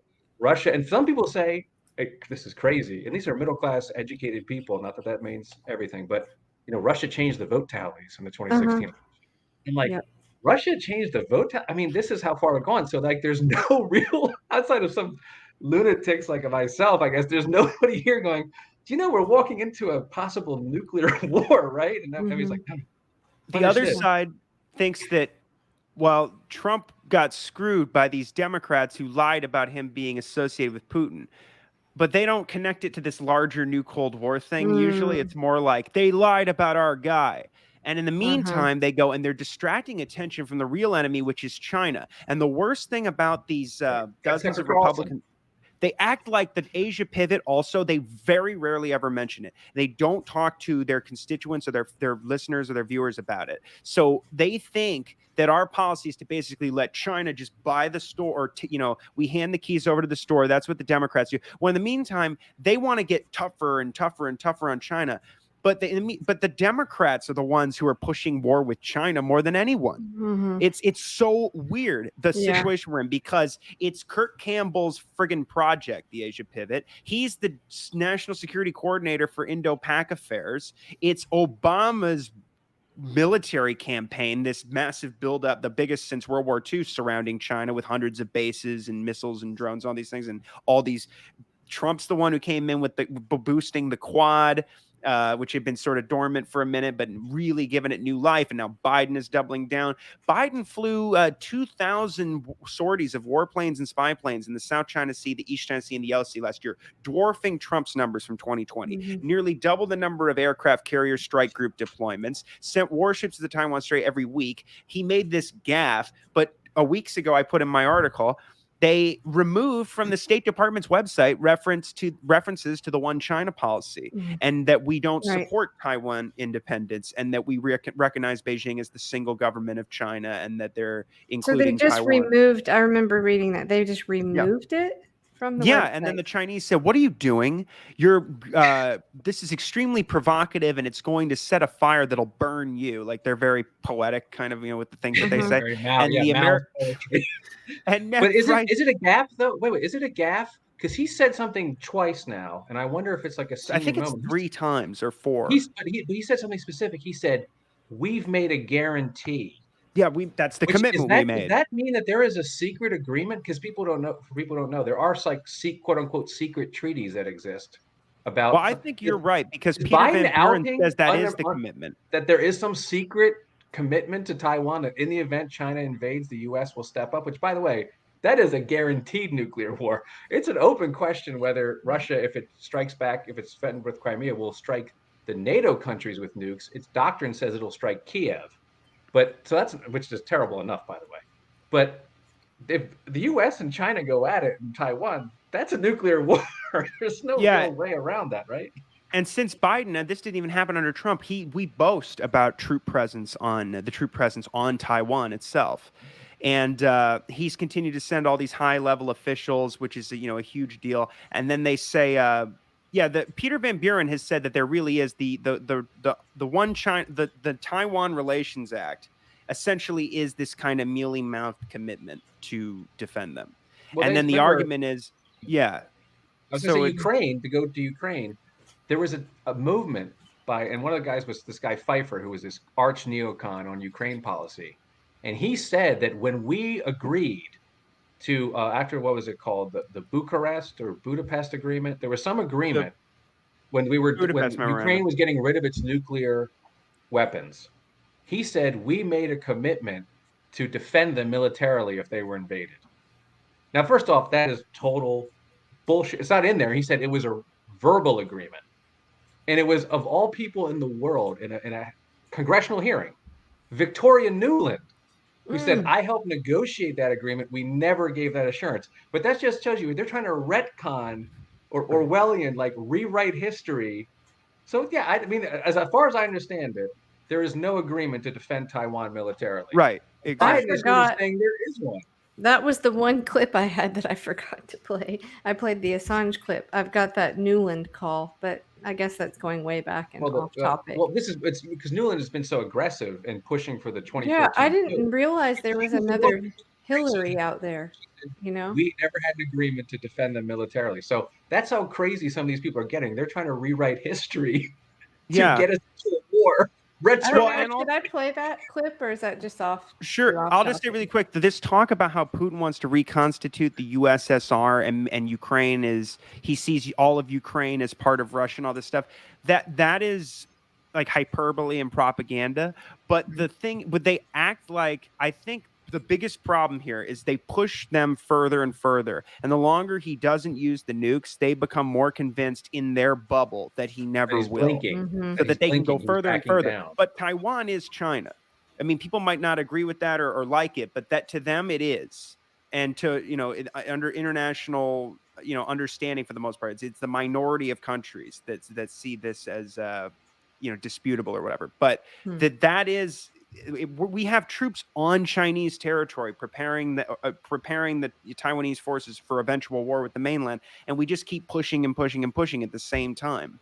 And I think that the hubris at this point is probably way worse than it's ever been. Well, there's no anti-war movement. I mean, that's to go back to your point and to go back. I mean, Stephen's point Trump about getting this out there. It's like, okay, you're getting this out there, and I hope some people at Jacobin, there is somewhat of an anti-war left, and I think they probably do read Jacobin, so it's good. But I got to tell you, man, if you go on, at least in the internet, if you're on social media, you're just getting killed both ways from I mean, I don't know, maybe Stephen wants to weigh in on who the audience for this information is at this point, or maybe Can I just interject something real quick? The anti-war movement. I got a hard stop in 11 minutes. But well, let's if I could just make one comment, if we could just, like what Connor's saying is Taiwan is part of China, and we need to recognize that. I would just like to see some consistency. Well, in that case, the Donbass is Ukraine, and we got to recognize that, because I see a lot of people saying, they're saying just give the Donbass to Russia, just don't fight over that, and you know what I mean? So we need some consistency. Well, I am saying that the U.S. policy is that Taiwan is China, at least ostensibly. I mean, maybe there is this commitment we made, like Dan said, that we don't know about. But with the Donbass, it's just not our fight. So I know what you mean in principle, but then again, that goes back to what the communists that made that change with the borders. So I mean, it's just like, unfortunately, that I just don't think that we have any role in making that decision. And if there is going to be a war on that over that, I don't really care if the Donbass goes to Russia. I mean, given the fact that 14,000 people were killed in a war, in Kiev's war against the Donbass, and the UN says most of those casualties took place in the territory held by the separatists. The fact that he already pretty much has that. I mean, they built up a force of tens of thousands, some say 100,000 troops on the contact line. He refused to recognize their independence even after referendums that they had held to say that they wanted to be annexed by the Russians. He didn't even recognize until 2 days before he invaded. But they still want to take Crimea, and they still want to take I mean, obviously they still want to get the Donbass fully back. I don't see, as a non-interventionist, I think we should do whatever we have to do to end the war.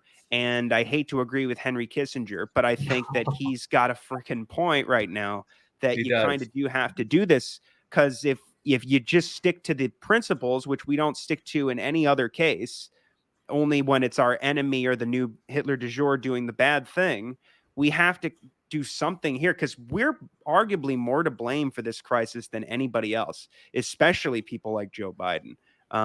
So I don't know. I mean, I get the idea, and I truly do agree. But until we give back, rescind all support for Israel and a new myriad other issues here, I think we can't go on talking about national sovereignty and territorial integrity. But with the Taiwan thing, it's just, why do we do this? Like, if we obviously that's only it's the going to same lead to situation. conflict. Yeah, If it's going to lead to China conflict. keeps saying they better not do an independence referendum.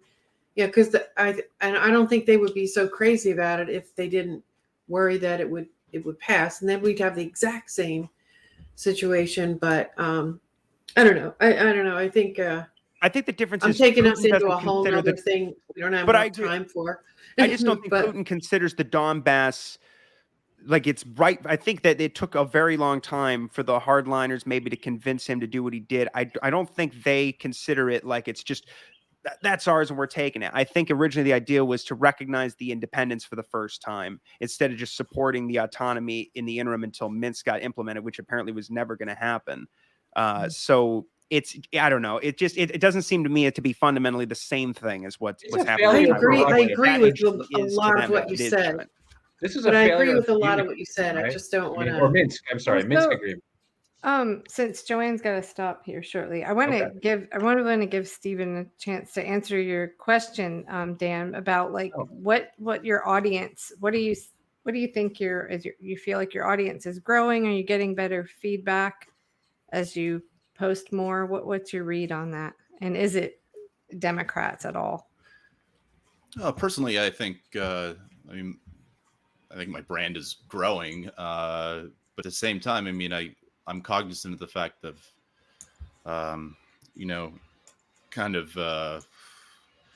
so I approach this in like two different ways. I advise progressive challengers to Democratic incumbents.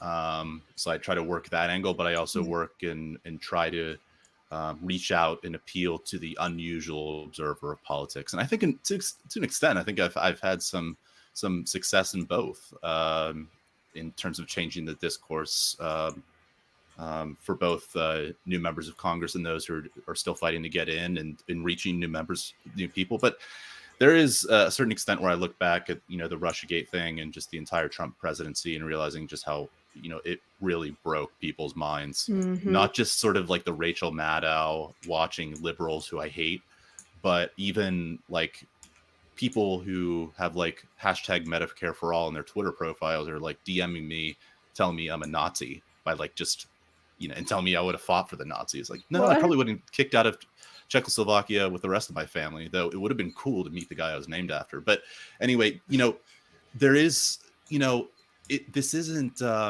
this whole conflict is cloaked in something that it isn't sort of fervent nationalism that I think would have happened had Trump been in office. It's a self-righteous, very liberalish brand. I'm sure you guys know what I'm talking about. Yes. I'm trying to speak to, but there is a certain self-righteousness, and what I'm trying to do, especially with, just showing the redistribution of wealth thing, is that, the anti-war left, again, I mean, like, I'll always get kind of pissed when people say it doesn't exist, but it doesn't. And it is just sort of cognitive dissonance on my end. But one of the things that we have to get better at, and one of the things that I've done in these advocacy meetings, is push saying, okay, what does anti-imperialism bring these other causes or these root causes that you say are so abusive and so problematic, like campaign finance, billions in campaign finance? It's like, well, we highlight the fact that, Lockheed Martin gives so much money to these politicians. And we highlight the fact that last year Lockheed got over 70% of its revenue from government contracts. And we show that this is literally corruption right here. Right. So we use our cause to place ourselves in these larger anti-corruption movements. And the same goes for the climate movements. Like, I have a report coming out soon that shows the emissions from the military-industrial complex versus how much Joe Biden's infrastructure bill will reduce emissions. And, you guys obviously know the answer already, but like the bars are radically different sizes, and the military budget will offset immediately several times over all progress that Joe Biden's infrastructure bill makes on climate. So that's the kind of conversation I'm starting to go in terms of like, yeah, I'm interested in, talking to people like the more specifics and getting these types of conversations. Like the panelists know, the other panelists here like knows more than like the situation on the ground than I do.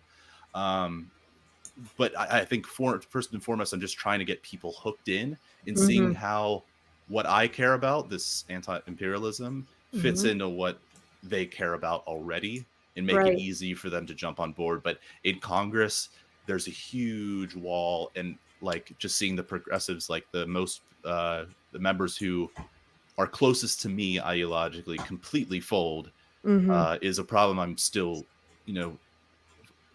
kind of sad about it, but it's one that I'm going to have to fix pretty soon. So the next meeting with their staff is not going to be one of their staff is not going to be a pleasant one.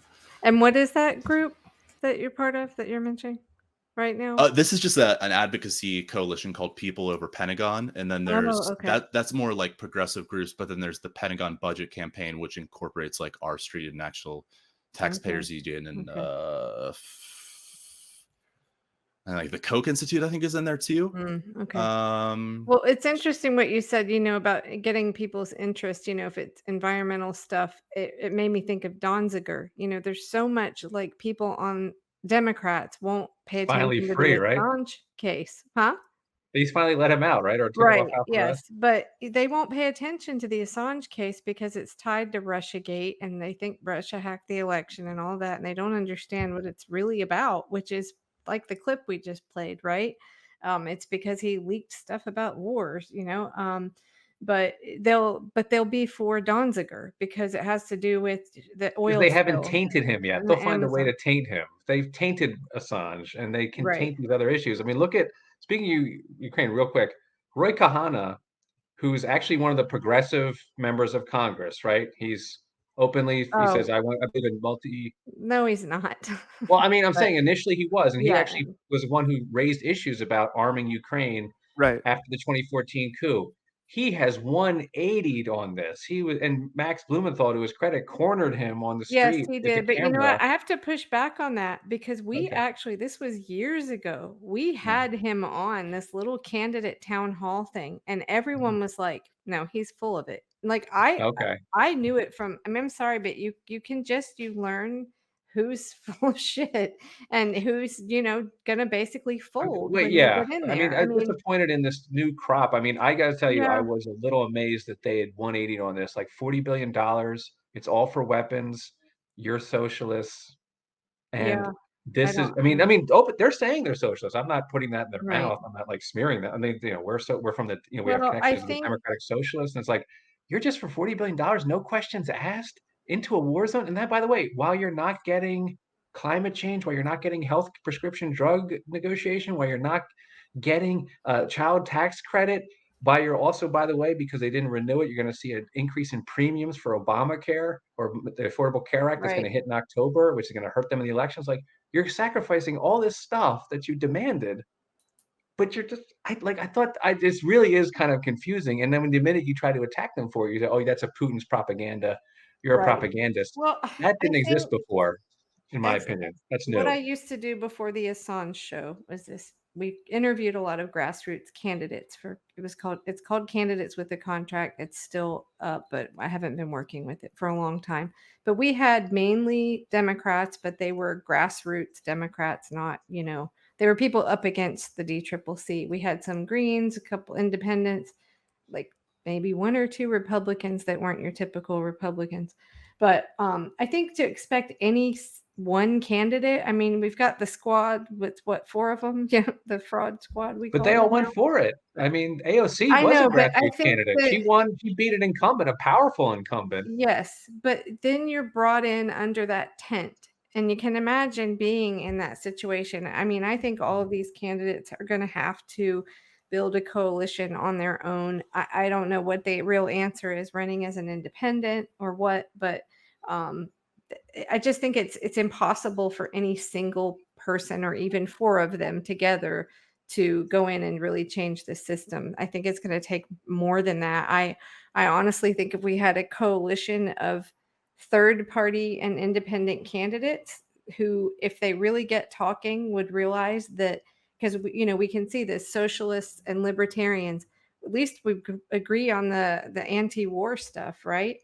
So, I mean, you take those groups and you can probably find 60% of stuff that they would agree on. Number one, anti-imperialism stuff. So maybe that's the answer, but it's a huge battle. But I know that Joanne couldn't stay. If you guys want to keep talking, that's fine. I But she's got to sign off. So I have to go. But okay, well, I just want to thank. Does she want to do a wrap up or? Yeah, and I just want to thank Connor. I'd read your stuff for a long time, and we had never actually talked. So great to meet you. And well, great to meet you too, I'm Kelley. really happy you came on, because I've looked at your stuff a long time, and I think what you're doing is reaching, hopefully, some of those people that have been so hard to reach. And I hope you don't get called Nazi too much more. No. Just sometimes I've been writing about Russia so much lately that sometimes it veers into that. Oh, no, I mean, Stephen, but no, you probably do too. That's just what we all get hit with. If you, I mean, I'm not pro Putin, but I just see problems on the other side. But if you dare even say that, you get called Putin puppets. Or the great I'm irony more is burned by being called a shit lib once by somebody because I wrote a piece about Tucker. If you remember Azov Battalion, it was so funny is that they're so openly, and it seems so hyperbolic to say this, but they really are Nazis. Like they wear an emblem with the black sun, which that shooter in Buffalo had. I was going to say, didn't he have that on his shirt or something? They have a SS symbol on their patch, and it's like, these guys seem like Nazis. And it's like, oh, that's a Russian talking point. Putin's the real Nazi. And I'm like, I don't know. When someone tells you, and it's also, let's make this point about Ukraine real quick. Like, they're not like neo-Nazis. Their parents were Nazis. Yeah. Their grandparents fought with the Third Reich.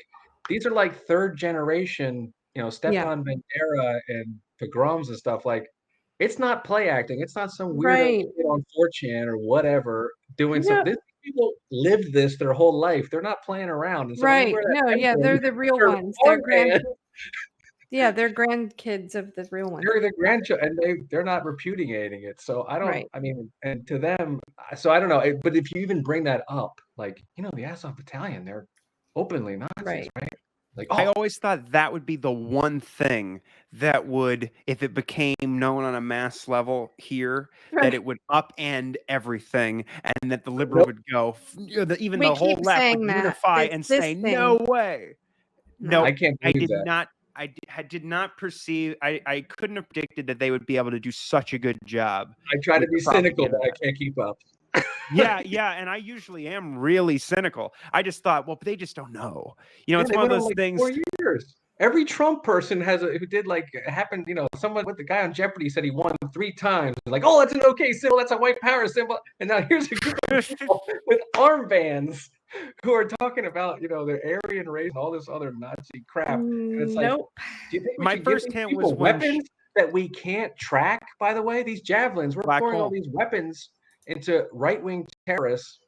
Are we tracking them? What happens when this war, if there ever is a peace agreement? You think these people are just going to go home? Are they going to sell the weapons? Are they going to take on the democratic government in Kiev?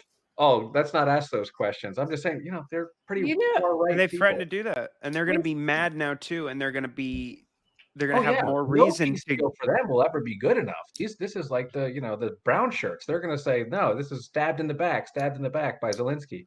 So I don't know. And they always say it's worth it. Weird that the liberals just turned that off. Like they're literally not. In CNN, they go black hole that we don't know where they're going, but it's worth it. It's so that's the new Madeleine Albright is potentially World War Nazis all over Europe again. It's worth it.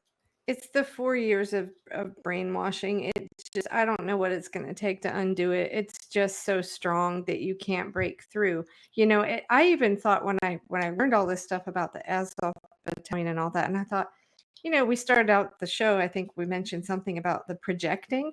And I thought, not to say there aren't right-wing extremists that supported Trump, but how this narrative came up from Democrats of calling any Trump supporter a Nazi. I was like, they're projecting, like maybe it was even going back to stuff in Ukraine. No, they were like, it kind of crossed my mind, that was heard that phrase, progressive except for Palestine or something? Like, I was just going to say there's Zionists too, but This is like anti-Nazi except for Ukraine. Okay, Stephen, jump in here. Yeah, I say progressive except for Palestine all the time. Usually in the context of me saying like, okay, if we want to get serious about, conditioning arms sales on human rights and military training, you kind of have to be consistent with it. And when you omit Israel from that critique, then you weaken the laws overall. You weaken the mechanisms in the Foreign Assistance Act, the Arms Export Control Act, the Leahy laws. We don't even have like Leahy law enforcement in Israel. There's no people there doing it. So I definitely use it in those contexts. I got to run. But it was certainly a pleasure. Yeah, we've almost 2 hours here. I know. Geez, yeah, we kept you a long time. Sorry about that. No, and I was really impressed with all of you. I learned a lot. I feel less lonely. So, I mean, really, what's not to love from my perspective? Right.